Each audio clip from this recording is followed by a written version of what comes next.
Hi, you've arrived at the Convergence Corner, a podcast series from Print and Promo Marketing and ASI Media, where we speak to distributors who bring together print and promotional products in their business. I'm Brendan Menapace, Content Director for Print and Promo Marketing. And I'm Chris Ruvo, Executive Editor of News and Content Strategy for ASI Media. Today, our guest on the show is Ryan Cady. Ryan is the Director of Client Success for Imprint Engine. Imprint Engine is a distributor that not only offers print and promotional products, but also a full suite of services like warehousing and shipping. Ryan, thanks for joining the show today. Do you want to give a little background on yourself and Imprint Engine? Yes, for sure. Thank you for the opportunity. Um, I started in the industry in 2011, so about 14 years ago. Got into the industry kind of by mistake. As so My many do, Ryan. Yeah, we've yeah, heard that so many times. my dad owned a school fundraising company, so we were working in the schools, with PTAs and bands and things like that, raising, doing the chocolate sales, cookie dough. And a lot of times what we were raising the money for was for t-shirts, uniforms. And so I decided I was going to start also selling the t-shirts on the side, just through some local printer in Jacksonville, Florida. And the whole ASI world all of a sudden came to life. And I realized that this was a whole nother business and opportunity. And that's how I got started. So dabbled for the first couple years, and then became a full-fledged promo person, and now it's in my blood, and I'll be thinking of promo and merch for the rest of my life. It's funny, not to digress too much, but so many people have similar stories with this industry, and I love that. It's this massive industry, right? It's like $26 billion, but we all Yeah, kind of like stumbled into it. It was similar for me, and I know Brendan too. You're just like, oh, Hmm. that was kind of hiding in plain sight, wasn't it? yeah. Yeah. And then I joined, my brother and I ran a company for the first 10 years, and then I joined Imprint Engine about 4 years ago here in beautiful Minneapolis. Awesome. So I was looking at what Imprint Engine offers, and I saw a bunch of case studies that blend print things like packaging and other paper products together with promo and hard goods. And like I said up top, there's a lot of services that you guys offer as sort of that modern agency distributor model with things like warehousing, shipping, and other services. Can you give us a little bit of a rundown of what Imprint Engine offers? Yeah, for sure. At the core of what we do, Imprint Engine is a service-driven company. We're here to make our clients' lives easier when it comes to bringing their brand, to life in the real world. And that could be through branded merchandise, custom packaging, employee kits, event giveaways, and of course, print collateral. But what I would say sets us apart, or what Imprint Engine does, is that we don't just help on the front end like an agency, model would, with design and then maybe sourcing. We own the whole process, from start to finish. So we help our clients dream up the right products, make sure they're designed, produced exactly how they're, wanting them, and then also handling the warehouse global fulfillment with our offices in India and Ireland, and then also the technology that really makes managing of it for them, simple. We have our own IEX proprietary platform that they use for tracking inventory, as well as gifting, shipping, sending merch, without the usual back and forth part of it. Or if they want a e-commerce store, where they can have the standard option of employee gifting or public facing. From all that, we do that as well. And I guess that's why we don't really use the word agency. We think of ourselves as, for our clients, as their brand experience partners. And that's you owning that's so to speak soup to nuts process. That's got to make you that partnership. But a lot of people use the word partner and say they're a consultant, but you're literally taking it, sounds like, from inception all the way through to like being delivered, and it's like you're handling every step of that process and then giving visibility, if I understand correctly, through the technology on where things are and where they're going. Is that like a fair characterization? Yes, 100%. Yeah. Um, and that just makes it so much better from for a client's perspective, right? To where they can work directly with us and be able to have, from soup to nuts, have everything taken care of on the Imprint Engine side. And that's got to I think be a that's, good. Go ahead, Brendan. Sorry. so I was just gonna say, I think that's, such a necessity now in the world we live in, being able to, see the same way you can track and see where your delivery is from, like, Amazon. You can see it if the truck is down the street. People love that transparency. They love to know exactly where in the system their order is. They love to know what's, the outcome, all of those things. There's Yeah. no room for mystery anymore, I'd say. Mm-hmm. Yeah, that Amazon same day delivery world, has definitely, in one way that, people think it's supposed to be there. They need to see every aspect of it. And so in one side, it can be a little bit of a battle, but on the other side, it's definitely helped us, elevate and step up and make sure our platform is able to do that for the client. So they place an inventory, order. They can also write in that same, portal, see their tracking, see when it's shipping out, see if the order's been pulled. So definitely having that viz is super important for the clients. Yeah, and what a competitive advantage it has to be able to say, hey, we know you want this. Look, this is the kind of visibility we can provide. Yeah. Yeah. Yeah, and that's more of on that agency versus partner, side for us, to where yes, from a creative standpoint, working on that agency side, but agency models generally also then they're working with a third party, person that's fulfilling it, or they're a separate 3PL that way. So Good stuff. Want to jump into this case study we're going to talk about? I think we had one in mind, right, Brendan? Yeah. So, that's kind of the cornerstone of the show. If you can narrow it down to one particular case study that you've worked on at Imprint Engine that blended these print products and promotional products together, something like, apparel with printed inserts or brochures or even, just a kit like that. Can you think of one that stands out to you that maybe was especially creative or challenging or rewarding? yeah, for sure. I would say most of our projects combine print and promotional products, whether that's simple as a printed card, inside of the kit, or instead of printing the card separately, printing the message on the inside of the box, that they're receiving. An example of something similar to that would be like for this holidays with a client, we printed a holiday card for them. So their message to them, we just, simply mailed the holiday card instead of a whole, client gift at that time, with a QR code, printed inside, to where that QR code then took them to our gifting portal, where they then could pick out, a gift of their choice.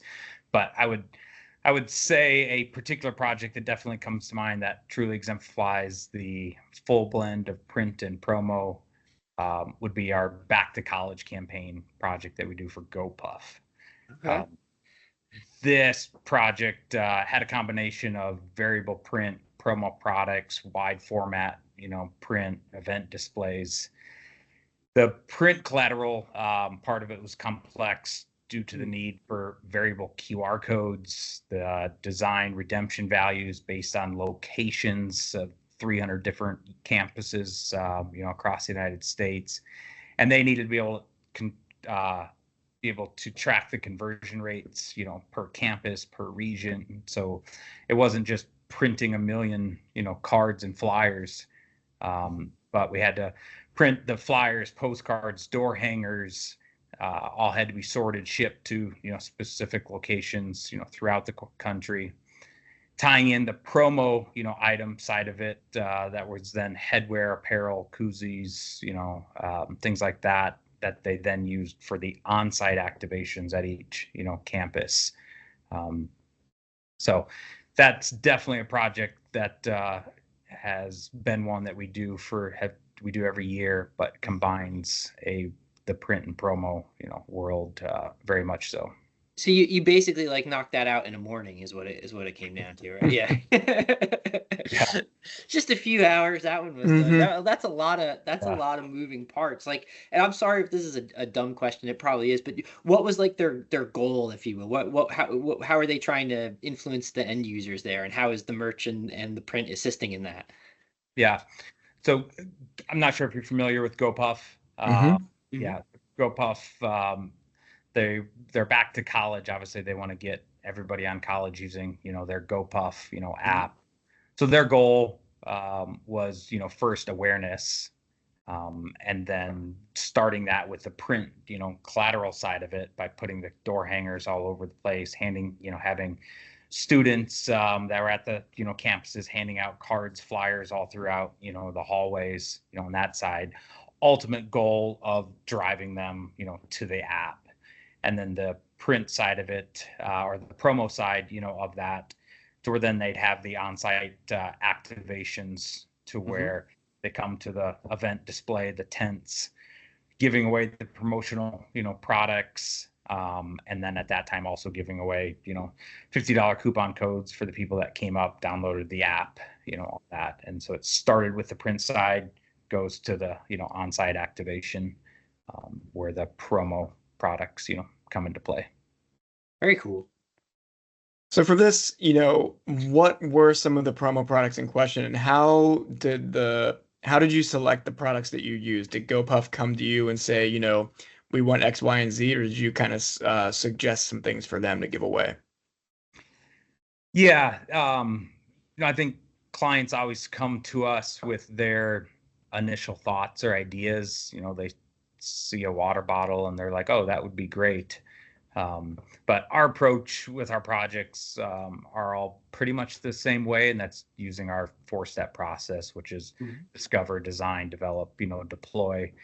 And so, speaking on the product, side of it, discover is about what the issue the client is trying to solve, or the outcome they're looking for in the end. So first, we take the approach of understanding the client's brand, the overall project request, and then ultimately the audience that's going to be that they're serving. The design side also ties into product selection. That's where our creative services team comes in, works their magic. And in this process, based on, the designer theme that's put together, this is also where products, and ideas are born, different things come to life. So the selection, it was a true collaboration, on both sides, thinking through the collateral, together, defining the quantities, the different universities, things like that. That really make that really made that come to life. But it's in also helping our clients understand what's from our perspective, right? We're the professionals on this side, offering them advice. This particular project, one of the things that they wanted to have 2,000 large plastic coolers at all these different fraternities and different campuses, and we were just candid with them that large coolers take up a ton of space, cost a whole lot more for in transit, and that's where we saw a bottleneck with that particular product. It's something they were looking for. And so then our team, came up with the end solution, and we implemented cornhole, or in the Midwest, we call it bags. And one, it's easier for distribution. It's something that's going to stay there, a cooler, a fraternity. One person might just end up taking that item, but, if they want their brand to stay and last, that's where our product team, came in and provided an end solution for them. There's so many interesting things that you said, and I think it's so important how you as a company went into it with with what I'd call, for lack of a better term, like a really open approach. You weren't like, all right, we know this, we know exactly what they want, this is what we're going to do. It was very open to what is this particular situation, who are they trying to influence. We may have done this before, but what are the particulars of this year's campaign, and then let's build products and designs and products based on that. It wasn't you didn't, you didn't get ahead of yourself, so to speak, but then when it was necessary to kind of direct them and be in that consultant role, you kind of took them by the hand and said, listen, we know you want to do this, but that's maybe not like the greatest idea. Let's Yeah. do this. So it was this great combination, it sounds like, of being open and being receptive to what they want and trying to meet those needs, but also in helping them stay on course for that through a little bit of gentle pushback, which I think is like the perfect approach, candidly. Yeah, it's ultimately not about product. It's a solution for our clients. Yeah. To that point, aside from the coolers being kind of as you said, it can bottleneck there. Can you remember running into any major roadblocks while you were working on these promos with GoPuff? And if so, how'd you handle them? Yeah, this last year in particular, some roadblocks for sure. Anytime you have a campaign that has, over 4 million, units, produced, it was 40 different SKUs, 30 different campuses across, United States. It's going to have its challenges and roadblocks that pop up as much as we'd like to say, there's never going to be a roadblock. Roadblocks are also just more of, opportunities, that we faced. Like one of them for sure was on in the beginning, we thought, or they thought, and our numbers together, we'd need about, 2,500 pairs of a certain pair of sunglasses, just using that as an example. And then all of a sudden realizing how many they really are going to need, them going from 200 different universities to all of a sudden now wanting 300 different universities, a week before deployment. Roadblock, or a challenge there was scrambling to find 10,000 more pairs of sunglasses. You have to then go to different vendors that can produce them in a few days, finding the same or similar style, sunglasses, and then getting them, into our 3PL for distribution to the 300 different locations. But I would say with this, the major roadblock is the guerrilla marketing print collateral.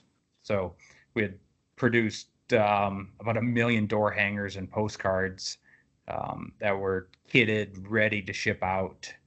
And then literally get this SOS call 2 days before that there was an error on the sourcing files. So these all have codes because they're gift cards and different things like that. So we then had to reproduce all of that, print collateral. Did you say 2 days before? Did I hear that? Yeah. Oh my word. So what's the process like that like? What does that entail? Yeah. So you like commandeered a factory, I guess, or something. Yeah. We had everything kitted and ready to go out per location. But then the challenge and to where we really kick into action, and I would say our team shined for sure, was you can't just produce 1 million flyers in 2 days from one print vendor. Or so we were printing a certain amount in house. We're determining how many and what locations and what print and what warehouse to use for the distribution now on these certain print collateral based on location of the 300 campuses. And then you're figuring out, all right, what is 1 day and 2 day and 3 day shipping to these places. So it became a 2 days of definite teamwork on our end, along with the client, and ultimately them having to be like, all right, we can push this campus activation by a day and this one here. So pretty much nonstop, on the phone, on calls with the clients for this 2 days, because everything was changing. Did you get like any sleep? Was it just like 48 hours straight? Or kind of sounds like it was. Sleeps for the week, Chris. Yeah. So aside from, always having a pot of coffee on deck just in case of emergencies, what is your biggest piece of advice for distributors looking to do campaigns similar to this one you're talking about with GoPuff? Yeah, I would say, in particular, like on this, the biggest advice, taking on a project like this, one, make sure you don't need, sleep, or you're prepared you're prepared to work the long hours if things do pivot on there. But is to think what it actually is to be a partner, for your client, not just a print house, or a promo distributor. I think a lot of traditional distributors, they focus only on the sourcing and selling of the product. But as we discussed, that's just one piece of the puzzle. A campaign like Go Puffs, success wasn't just about finding the right products. It was about, really about execution. So the tight timelines, the details, the multiple stakeholders, 300 different on-site people at each campus, that we're dealing with and communicating with. We had to be, dialed on the logistic sides, production, communication, all that, the whole process of it. So advice is you have to work on having control of, the sourcing, the production, the warehousing, the fulfillment, so that you have the flexibility, of that. If we didn't have that, those 2 days would have definitely gone, a different direction. So I guess sum that up would be, advice would be, don't think or stop thinking just like a middleman, and think like a full service extension of your client's team. Yeah. And having that network in place already is so key. You couldn't build that in 48 hours. It had to be there. Mm-hmm. Yeah, for sure. I mean, and that's key. It doesn't just happen overnight. It takes time to have, your logistics and systems and communications and everything in place. Imprint Engine. I'm proud to be a part of them. The leadership here and the different people we have definitely make a point for us to be that full service arm for our clients. Good. That really comes full circle to what we started with. Well, Ryan, thank you so much for sharing all that today, and thanks for joining us on the show. Anything you want to add before we let you go? No, I appreciate the opportunity. If anybody's out there looking to join a company, always reach out to us. We're growing and always hiring. Great. And thank you so much again for joining us. And thank you everyone for watching and listening. Once again, this has been Convergence Corner. Thanks, Ryan.